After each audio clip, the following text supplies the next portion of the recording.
Meus cumprimentos a todos aqueles que se reúnem nesta página prestigiosíssima da ANOREG do Paraná para a sequência das nossas atividades acadêmicas na série Registros sobre Registros.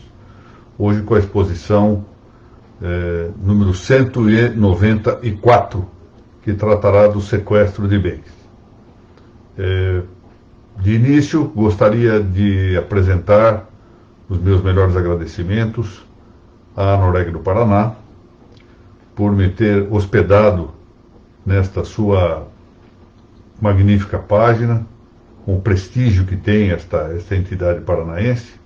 Agradeço muitíssimo, pois, a tabeliã Mônica Maria Guimarães de Macedo Dalla Vecchia, presidente da ANOREG, bem como a doutora Mariana Carvalho Podenato Martins, da Associação dos Registradores de Imóveis do Paraná, presidente da ARIPAR, ao doutor Renato Fartulana, presidente do Colégio Notarial do Brasil, da Seção do Paraná, também a doutora Elizabeth Regina Vedovato, presidente do Instituto de Registro Civil de Pessoas Naturais do Paraná, o IRPEM, ao doutor Maximino César Lisboa, presidente do Instituto de Registro de Títulos e Documentos de Pessoas Jurídicas do Paraná, entidades todas que integram a ANOREG paranaense.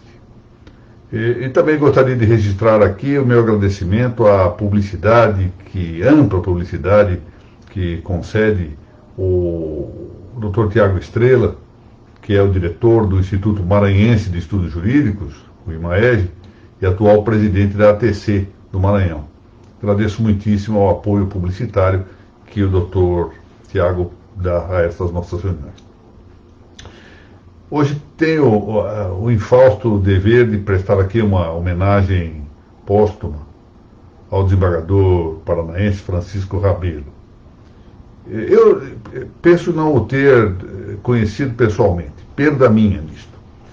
E eu digo como perda minha porque tive a ocasião, na questão de uns dias aí, quero que uns 10 dias, de assistir por meios virtuais um voto proferido por ele no Conselho Superior da Magistratura do Paraná. Fiquei impressionadíssimo com a cultura, a firmeza, a articulação de seu voto, de seu discurso.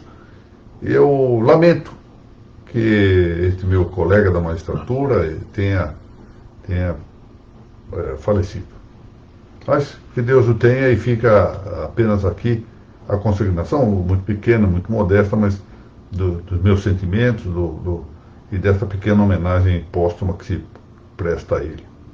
Bom, vamos lá, que novidades temos? A primeira novidade, só que eu não acho aqui o livro, é que foi lançado pela editorial Lepanto. Está aqui o livro, vou deixar separado, mas os neurônios falhos da velhice. Esse livro, olha, Usucapião Julgados para o Extrajudicial, do qual participam vários e vários autores. Uma pesquisa muito interessante. A Lepanto fez aqui uma capa caprichada para o livro, né? Por meu gosto um pouco moderna, mas eu compreendo o interesse comercial nisso. Há um pequeno prólogo meu tratando desta modalidade de usucapião, né, de processo de usucapião. E eu registro aqui para minha satisfação, até porque parte disso está na última capa, que ponto alto desse livro é exatamente o prefácio com que me honrou o querido amigo desembargador Fábio Reich Dalla Vecchia, do Tribunal de Justiça do Paraná. Está aí, usucapião julgados para o extrajudicial. Está bem, isso se dirige também a advogados, a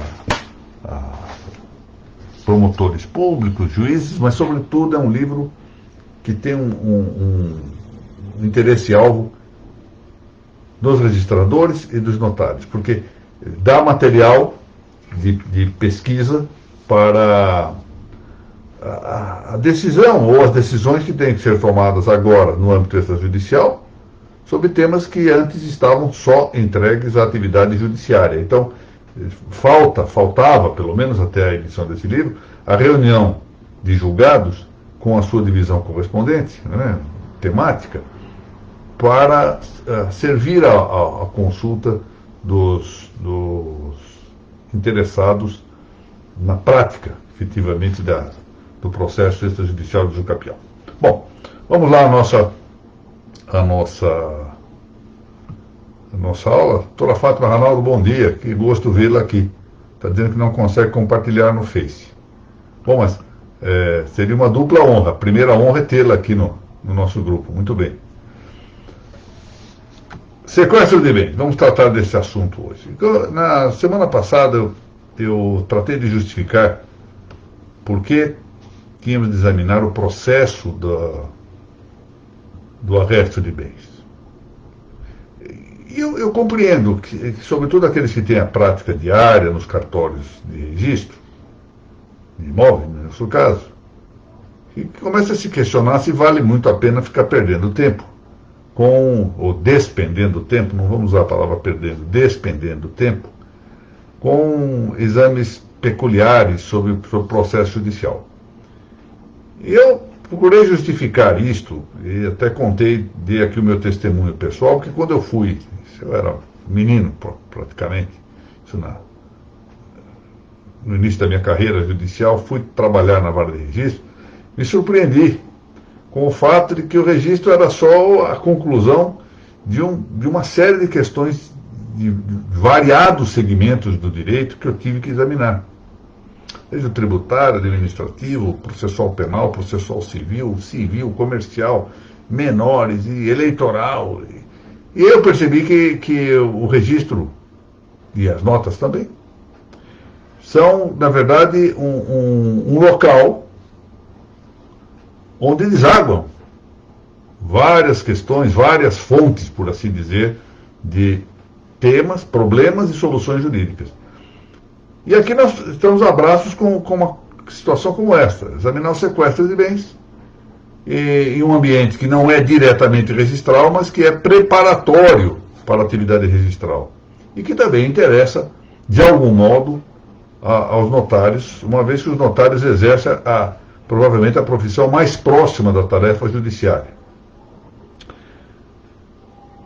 Bom, vamos lá. Além do mais, há um elemento a considerar, ou seja, nós temos que nos preparar muito para problemas vindouros. Essa é a questão. Aqueles que se dedicam às atividades jurídicas, seja no ambiente jurisdicional, eles são particularmente intimados a essa posição, mas também aqueles que se dedicam às atividades judiciais têm que se preparar para circunstâncias novas, para fatos novos, para problemas novos, como esses que estão emergindo agora.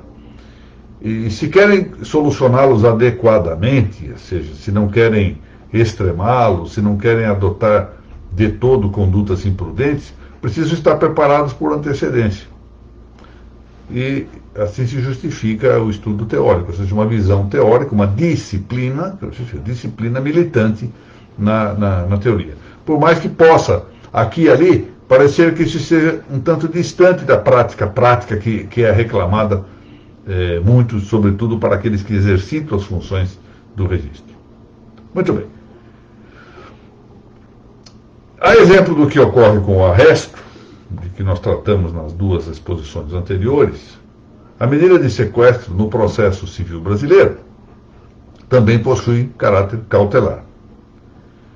E eu já mencionei, na aula anterior, o artigo 301 do Código Processual Civil em vigor diz exatamente isso. Olha, a tutela de urgência de natureza cautelar pode ser efetivada mediante arresto, sequestro, arrolamento de bens, registro de protesto contra a alienação de bem e qualquer outra medida idônea para a asseguração do direito. Então, o sequestro está mencionado no Código de Processo Civil, no seu artigo 301, como tutela de urgência de natureza cautelar. Muito bem, mas já sabemos, não tem caráter satisfativo o sequestro, e é nisso que ele se já claramente diferencia da penhora, porque a penhora tem caráter satisfativo. O sequestro não. O sequestro acautela a penhora para que com a penhora se realize, ou por meio da penhora se realize ou se satisfaça a pretensão, o direito, a substância do que se pede jurisdicionalmente. Em relação ao arresto, a principal diferença da penhora está em que o arresto visa a coisa indeterminada. Pede-se o arresto de tantos bens quanto bastem para cautelar uma situação, uma futura penhora, etc. O sequestro não. O sequestro visa, como diz Pontes de Miranda, a própria coisa, ou seja, uma coisa determinada. Visa a uma coisa determinada, identificada. E já vimos o arresto busca a apreensão e depósito de coisas indeterminadas, ou seja, volta-se o arresto ao resguardo apenas da utilidade ou quantia certa objeto de execução. Bom, se eu tenho uma execução aí suponho de um crédito de 10 mil reais, com o arresto eu busco apenas que se garanta esta quantia, 10 mil reais. Já o sequestro não, o sequestro vai em busca da coisa, de uma coisa determinada que justifique, que seja objeto de execução. Dessa maneira, por exemplo, suponho que haja uma obrigação de dar um livro. Vamos pegar um livro aqui, ó. Esse livro, acabei de ler agora recentemente, até recomendo para quem tenha gosto pela psicologia. Estou só fazendo agora o fichamento correspondente. La Praxis de la Psicologia, de Martin Echavarria. Muito interessante, muito interessante. Mas, como está esgotado, suponho que eu tenha comprado o livro da biblioteca particular de alguém e que a pessoa não me entregue. Então, eu tenho interesse em que seja dirigida a execução contra a pessoa visando um objeto determinado, este livro. Então, não é qualquer coisa, não vou fazer o arresto de qualquer bem que me pague o valor correspondente, valor monetário, pecuniário, que é secundário, nesse caso, em relação a esse livro. Não, eu quero o livro. Então, aqui, a medida cautelar seria de sequestro.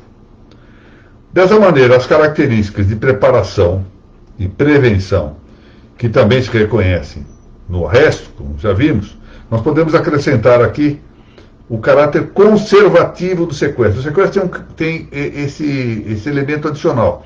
Se o arresto é preparatório e preventivo, o sequestro é preparatório, preventivo e conservativo. Eu viso a conservar a coisa. Olha, eu tenho medo, vamos dizer aí, que eu tenho emprestado para a doutora Laura Porto esse livro. Claro que ela vai me devolver. A Laura eu conheço bem. Mas vamos admitir, doutora Laura, que não queira me devolver o livro, por algum motivo. Gostou tanto do livro que eu não vou devolver. Então aqui eu quero também conservar o livro, porque eu tenho medo que ela venda o livro, que ela se desfaça do livro, enfim. E por isso, propõe a medida de sequestro. Então visa conservar também a coisa, o que não é característica do arresto.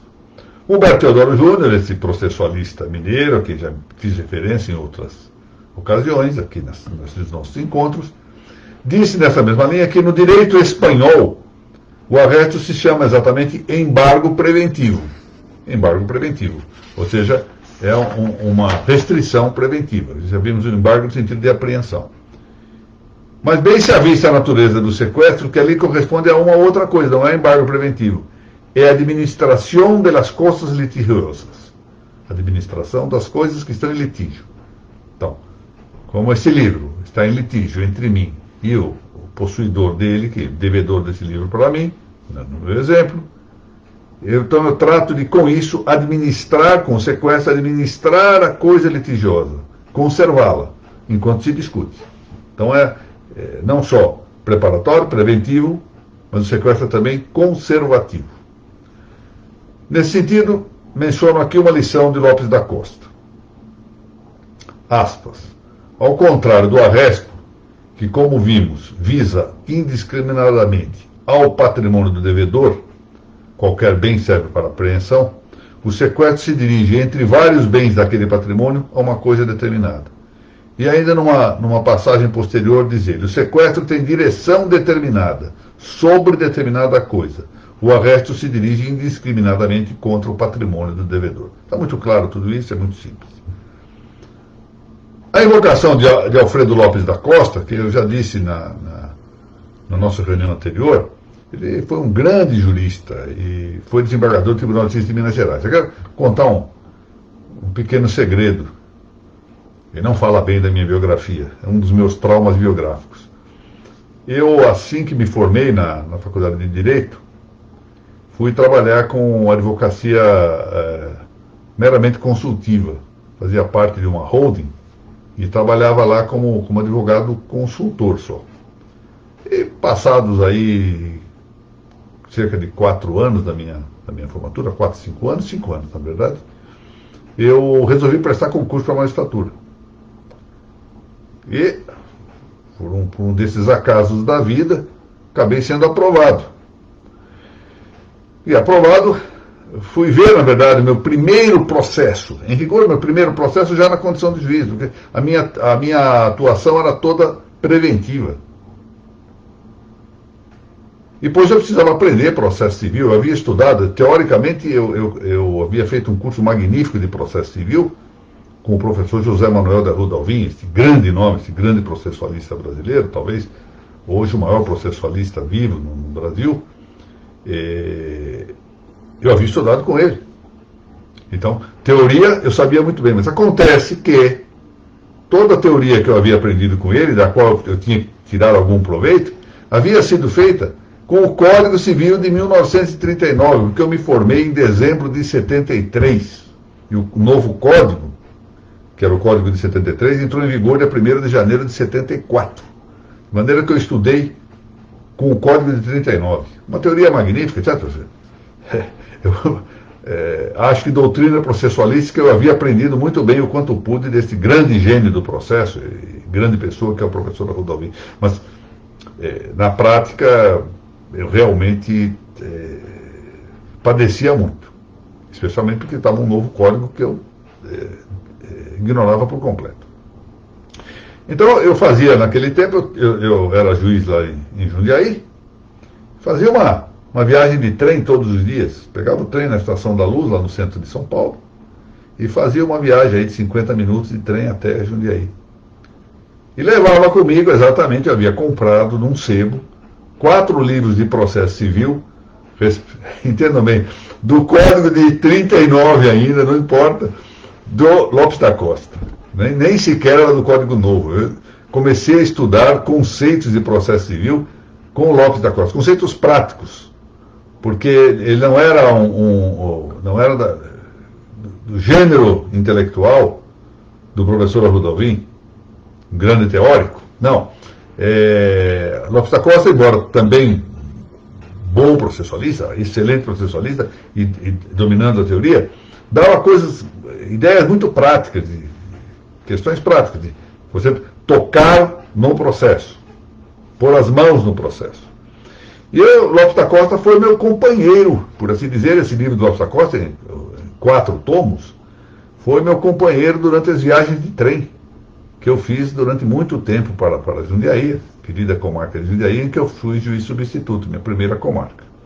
Então, eu aqui invoco com uma certa afetividade também a obra de Alfredo Lopes da Costa.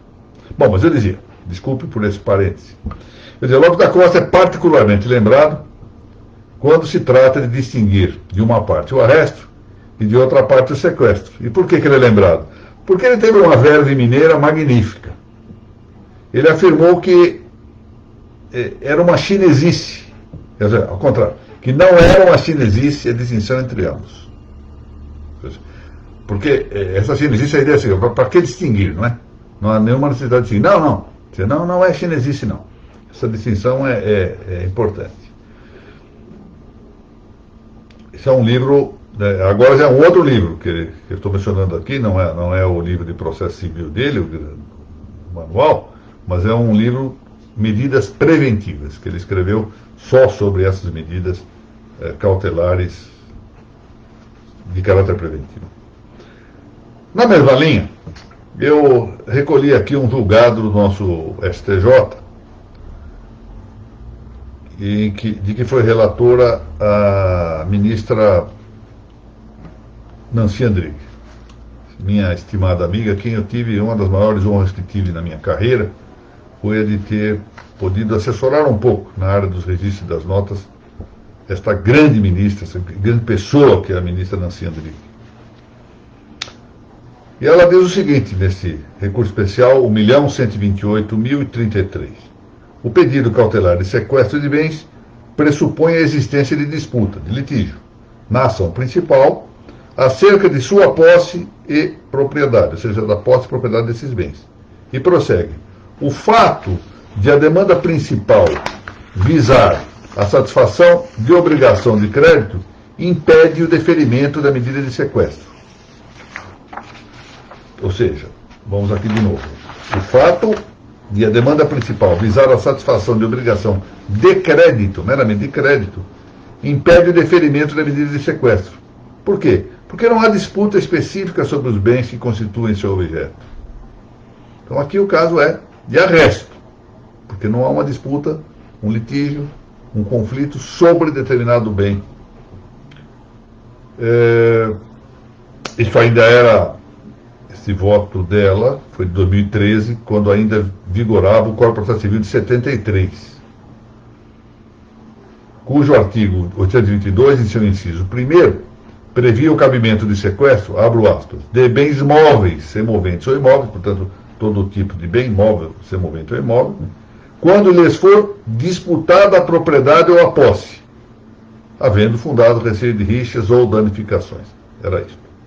Bom, entrou então em vigor o Código Processual de 2015, que diversamente do que ocorria com o Código de 1973, que tratava pontualmente então do sequestro, da medida do sequestro, nos artigos 822 a 825, deixou de fazê-lo. Ou seja, no nosso Código de 2015, no atual Código, não se trata de maneira particular, peculiar, pontual do sequestro. Embora já ouvimos, deixa eu ver aqui, telefone tocando. Embora já o tenhamos visto, a medida do sequestro é uma tutela de urgência de natureza cautelar, alistada no artigo 301. Então não se lê naquele código, em outra passagem, o termo sequestro, ainda que se encontre expressos o termo sequestrado. Então, está na lei no plural, artigo 159. A guarda e conservação dos bens penhorados, arrestados, sequestrados ou arrecadados serão confiadas a depositário, o administrador, etc. E por duas vezes o verbo sequestrar. Uma no parágrafo do artigo 553, ali se prevendo o sequestro de bens que estejam sob a guarda de inventariante, tutor, curador, depositário, etc. E outra no parágrafo 1º do 641, quando o herdeiro não proceder à conferência de bens sujeitos à colação. Muito bem. Por falta, agora sim, por falta de especificação do seu processamento, a medida de sequestro, no Código de 2015, deve observar então as mesmas regras inscritas nos artigos 294 a 299, 302 e 310, 305 a 310 desse Código de 2015. Esses dispositivos, de algum modo, nós já examinamos ao tratar do arresto. Ou seja, o sequestro se processa do mesmo modo como se processa o arresto. A diferença está em que nós vamos buscar um bem determinado, e no arresto nós vamos buscar bens indeterminados.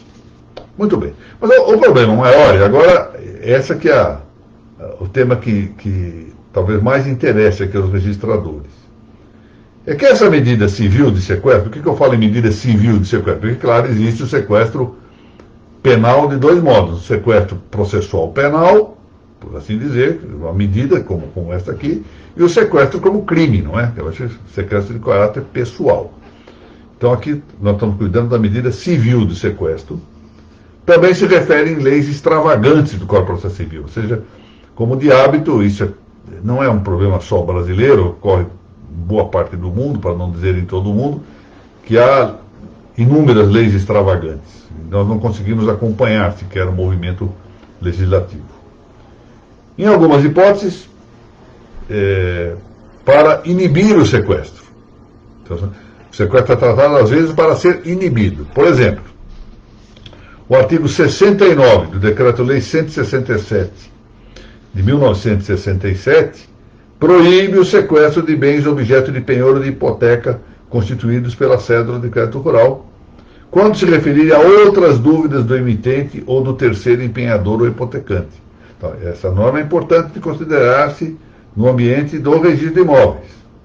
Ou seja, o registrador, se receber um sequestro relativo a um imóvel hipotecado, objeto de cédula de crédito rural, desde que não se trate da dívida relativa a essa mesma hipoteca, mas de uma dívida do emitente ou de terceiro, ele terá de examinar a incidência desse dispositivo. No mesmo sentido, vê-se na Lei 8.929, de 1994, que abro aspas, os bens vinculados à cédula de produto rural, que a lei trata pelo apelido CPR, não é? Desnecessariamente, não vejo motivo para que isso ocorra nos textos legislativos. Não serão esses bens penhorados ou sequestrados por outras dívidas do emitente ou do terceiro prestador da garantia real. Ou seja, impede, portanto, o sequestro e a penhora. Já em sentido contrário, agora não em sentido negativo, mas em sentido positivo, ou seja, de admissibilidade do sequestro, nós temos o Decreto-Lei 413 de 1969, que prevê o sequestro dos bens constitutivos da garantia, aqui é a cédula de crédito rural, a Lei 11.101 de 2005, que hoje ainda nós chamamos isso de lei de falência, não é? Que é relativa à recuperação judicial, extrajudicial e falência do empresário e da sociedade empresária. Ali se prevê que o juiz poderá, em ação revocatória, ordenar como restituir, ordenar medida preventiva na forma da lei processual, o sequestro de bens retirados do patrimônio do devedor que esteja em poder de terceiros. Então, a chamada lei de falência, de recuperação judicial, etc., admite essa forma de sequestro. Da mesma forma, a Lei 6.024, de 1974, que trata da intervenção e liquidação extrajudicial de instituições financeiras, também menciona, ali no caput do artigo 45, o sequestro. Diz assim, mais ou menos, presente a conclusão, após inquérito da existência de prejuízos apurados na gestão das instituições financeiras, caberá ao Ministério Público, dentro em 8 dias, requerer, aspas, o sequestro dos bens dos ex-administradores que não tinham sido atingidos pela indisponibilidade prevista no artigo 36, quantos bastem para a efetivação da responsabilidade.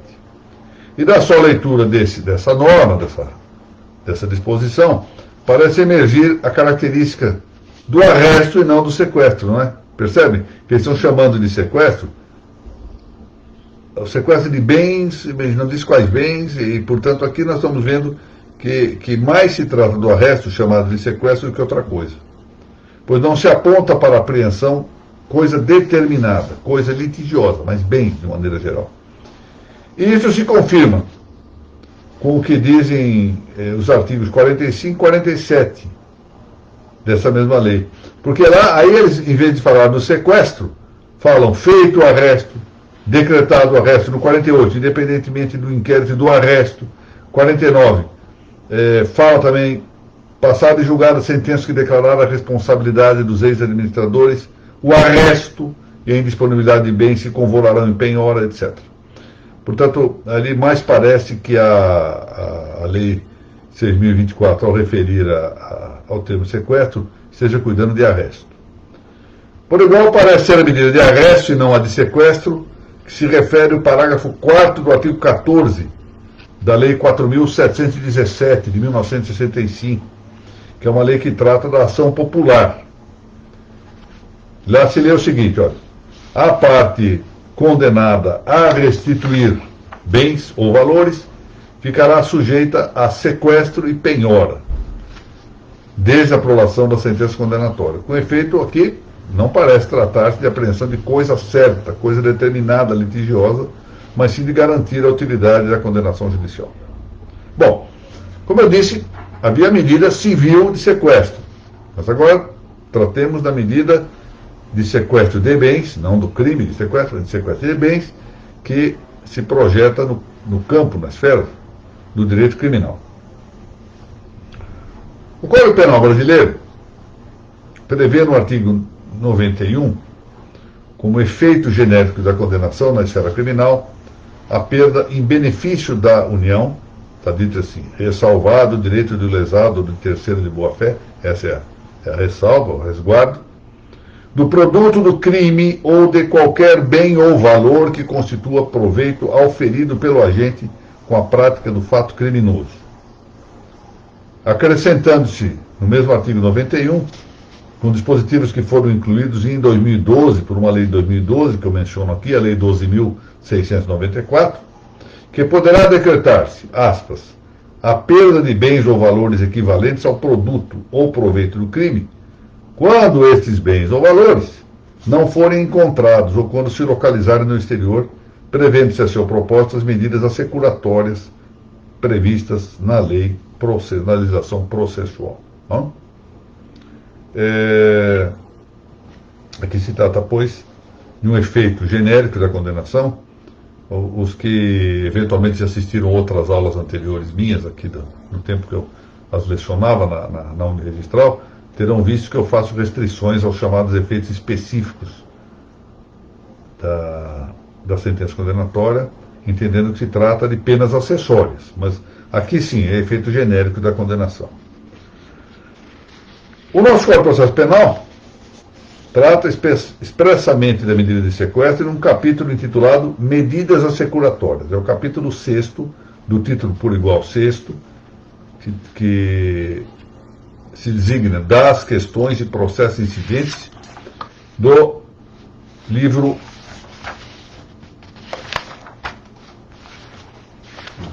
o livro primeiro do Código, do processo em geral.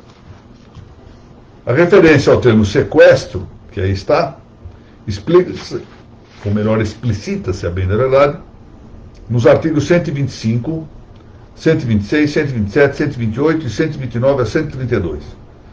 No 125 diz assim: caberá ao sequestro dos bens imóveis adquiridos pelo indiciado com os proventos da infração, ainda que já tenham sido transferidos a terceiro. No 126, para a decretação do sequestro. No 127, o juiz poderá ordenar o sequestro. No 128, realizado o sequestro, o juiz ordenará a sua inscrição no registro de imóveis. Notem aqui essa circunstância, hein? O título, neste caso, é um mandado que o próprio juiz expede. Não há necessidade, não é um mero requerimento do interessado, mas que também penso que é até possível, mas enfim, neste caso o sequestro tem a ampará-lo, de acordo com a lei, o título judicial, ordinatório, ou seja, impositivo. O juiz manda que se registre, que se realizado o sequestro, ele se registra.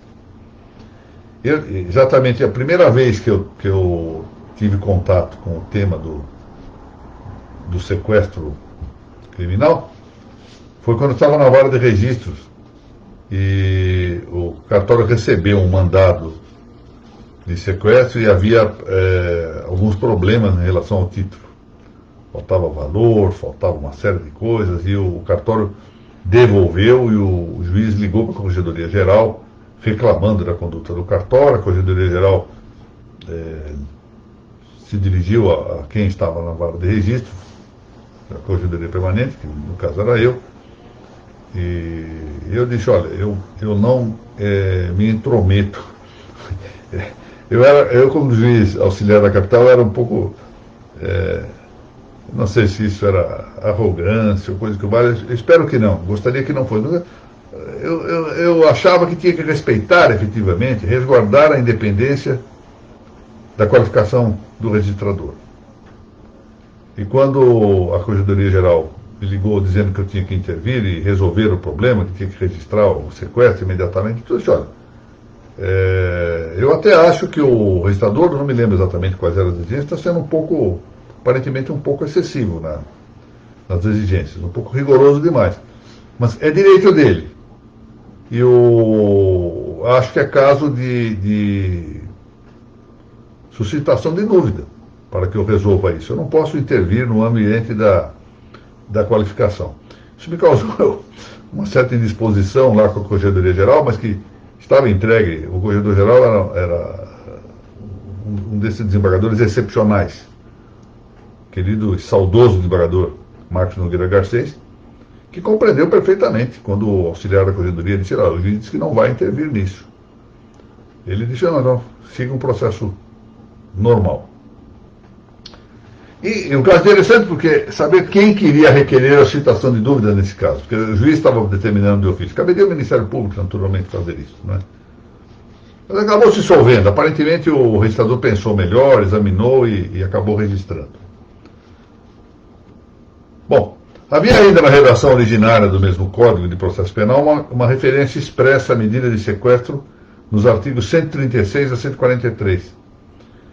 Mas essas regras, isso é interessante, elas foram alteradas na sua redação e a Lei 12.694, que eu mencionei há pouco, de 2012, substituiu nelas o termo sequestro pelo vocábulo arresto. E a doutrina anterior, antes mesmo dessa lei, por exemplo, eu menciono aqui a doutrina de Júlio Fabrini Mirabetti, bom penalista, né, e processualista penal, saudoso já havia dito que o sequestro que estava versado no Código de Processo Penal incluía o arresto. Ele diz assim, olha isso: o código que lhe dá um outro sentido, refere-se ao termo sequestro, abrange também o arresto. Bom, mais recentemente, a Lei 13.964/2019, não é, do dia 24 de dezembro, que foi a lei que acabou sendo conhecida como o pacote anticrime do ex-ministro da Justiça, Sérgio Moro, retomou, entretanto, a referência à medida de sequestro e incluiu no Código de Processo Penal o artigo 133A, que tem a seguinte enunciação: aspas, o juiz poderá autorizar, constatado o interesse público. Eu acho interessante porque o nosso legislador usa um verbo como esse, o verbo constatar, que é manifestamente afrancesado, não é? Em vez de usar verificar, aferir, que é do vernáculo, melhor vernáculo.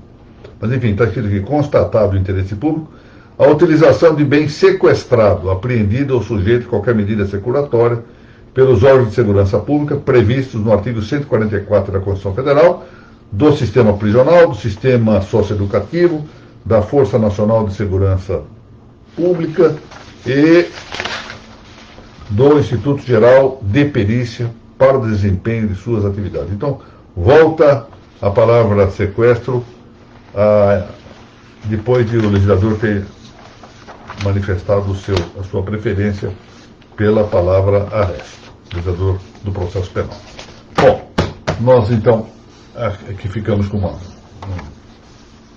um saldo ainda para tratar sobre o assunto na próxima semana, respeitado aqui o tempo de quase mais de meia hora. Normalmente essas aulas, o ideal é que elas não passem muito de meia hora. A experiência, a minha própria experiência como aluno de cursos virtuais me confirma nessa linha. O melhor são aulas curtas. Até com 40 minutos eu acho até muito. Eu conto aqui para encerrar a nossa exposição, mas a idade está me tornando um contador de causos também, mas eu resolvi há uns 2 a 3 anos fazer um curso de muito aprofundamento na língua latina. Então, eu reuni a família, disse que sequer se o Papa me telefonasse era para interromper-me, que eu iria me dedicar a estas aulas, que eram semanais. E eram aulas que duravam 2 horas e meia, às vezes até mais. Primeiro dia foi, segundo dia foi. No terceiro dia eu comecei, ao mesmo tempo em que ouvia a aula, fazer umas outras coisinhas aqui, examinar alguns votos que eu tinha preferido. Isso eu vou fazer ao mesmo tempo. Resultado, na quarta aula eu já não estava mais prestando atenção na aula. Então me limitei a ver a documentação. Então, por quê? Porque o tempo é muito grande. Acho que a gente tem que considerar isso. A vida contemporânea é exigente de muitas atividades, é uma verdadeira avulsão de informações que nós temos, de coisas a fazer, etc. Então, as aulas devem ser um tantinho mais curtas. Bom, vamos lá. Doutora Laura Porto, muito bom dia, já cumprimentei. Estimado amigo Rogério Tobias, grande tabelião lá do Jaú. Doutora Mônica, já tive a oportunidade de cumprimentar. Pessoal da Editorial Lepanto, meus parabéns, doutora Amanda e Conde Júlio, pela publicação de mais um livro. Doutora Fátima Ranaldo, já cumprimentei, grande registradora civil, e uma dessas personalidades raras que tem um senso crítico muito agudo e que passou por todas as modalidades dos registros, de maneira que ela conhece tudo muito bem por uma experiência prática. Doutor Pedro Bragato, grande neto da dona Nena, deve estar sentindo falta dela, doutor Pedro. Doutor Jefferson Canachiro, muito bom dia. Querida amiga Margarete Maia, bom dia. Doutor Fausto Mota, sempre presente, bom dia. Muito obrigado, doutor Rogério. Não sei se foi grande passagem, eu fiz o que pude. Não é muito fácil, e sobretudo aqui eu explico. Eu estava, quando a ministra Nancy me convidou, eu fui muito leal com ela em dizer que eu não podia aceitar a convocação com o prejuízo das minhas funções de desembargador do Tribunal de Justiça. Mas por quê? Porque eu não podia. Porque o tribunal me havia concedido aquilo que eu considero a maior honraria cultural no meu tribunal, que era a presidência da comissão de concurso de ingresso na magistratura. Eu estava exatamente presidindo a comissão de concurso e não podia abandonar isso. E a ministra Nancy foi muito generosa, como sempre, muito simpática, aceitou que eu colaborasse sem prejuízo. E isso levava a certos embaraços, porque eu tinha que fazer meus votos no tribunal, tinha que presidir a comissão de concurso e tinha que viajar para Brasília 1 ou 2 vezes por semana para palpitar aqui e ali em algumas coisas que a ministra me pedisse. Ao mesmo tempo, já à altura, ministrava as aulas do registro sobre registro. Então, foi muito complicado. Depois, no tempo, também estive lá durante algum tempo, mas aí com menos volume de trabalho, com o ministro João Otávio de Noronha, lá cuidando apenas de encerrar a pretensão que acabou infrutífera de fazer a normativa mínima, não é? Doutor Eduardo Amadei, muito bom dia. Doutor Anderson Scherner-Kist, muito obrigado, muito bom dia, agradeço também. Doutor Emerson Rodrigues, manda um abraço, sim, muito obrigado, doutor Emerson. Doutor Ricardo Cunha, bom dia. Bem, pode ser que haja alguns outros nomes, às vezes ocorre isso, eu ao sair aqui da aula, verifico, quando reabro a página, que outros haviam intervindo, comentado, mas os comentários não me aparecem todos. Dr. Fábio Hildebrand está aparecendo aqui, sim. Muito bom dia. Bom, agradeço novamente a ANOREG do Paraná, na pessoa da doutora Mônica, sua presidente, valiosíssima presidente, bem como aos presidentes e às juntas diretivas de todas as demais importantes entidades paranaenses que fazem parte da ANOREG e que contribuem com essas nossas reuniões. E voltamos na semana que vem. Amanhã, o Colégio Notarial do Brasil e do Paraná, na página do Pensando, não é?